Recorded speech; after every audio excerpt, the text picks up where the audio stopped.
to a brand new episode of 20 Lives Left to Live. Now, before we get into this episode, I need to say something. So, I recorded this episode on Sunday, originally, and it's now Thursday. And I've been slacking and I haven't put it into the editor. I decided today I've got some time on my hands, I'm going to edit. I'm going to get the episode ready and uploaded because we're going to have some 1.21 stuff very, very soon.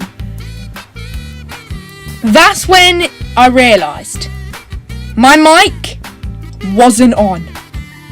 For the whole of episode 7, you cannot hear me. But I still have the original footage, but zero audio. And it's not like I can just redo the episode, because we built a whole interior. So, this episode is going to be a lot shorter, and honestly, my sincerest apologies, I'm just as annoyed as I'm sure you are. But we're doing this episode in a completely different format. Things are going to be sped up, and I'm going to be doing multiple voiceovers. It's annoying, I know. I would have preferred to have the usual episode style. My sincerest apologies. If you want to skip this episode, I don't blame you. But I'm going to try my very best to make the episode decent. So now, let's get into a very unusual episode 7 of 20 Lives Left to Live. Welcome back. After last episode's tragedies, we're now at 17 lives. Not great. So, we're going to have a much safer episode 7, do the interior, and I'm starting off by removing the podzol floor. Now that the floor's removed, it's time to go on a little bit of a material gathering short side quest. But once that's done, it's time to put in the floor. Oak planks looks nice. And to spice it up, little build tip for you, we can use stripped oak wood and mix it in with the oak planks, just to give it that little bit more variation. It looks beautiful, and I love it. Now it was time to really focus on decorating the interior. I began by sorting out my crafting table, furnace, chest, and torches.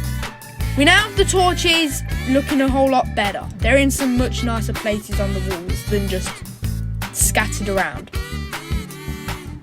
And then I also decided, let's really make this interior good. Let's do a nice bed. Let's do a planter box. I surprised myself that I had enough wool for the carpets, and I also surprised myself so much, and we put up some chiseled bookshelves. I did not know I could do that. To be honest, I forgot that they were even a possibility. They're a 1.20 thing in the past, but they do look sweet, and my dream is to one day fill it with books. And also, we've got to make that carpet red. It just needs to be done.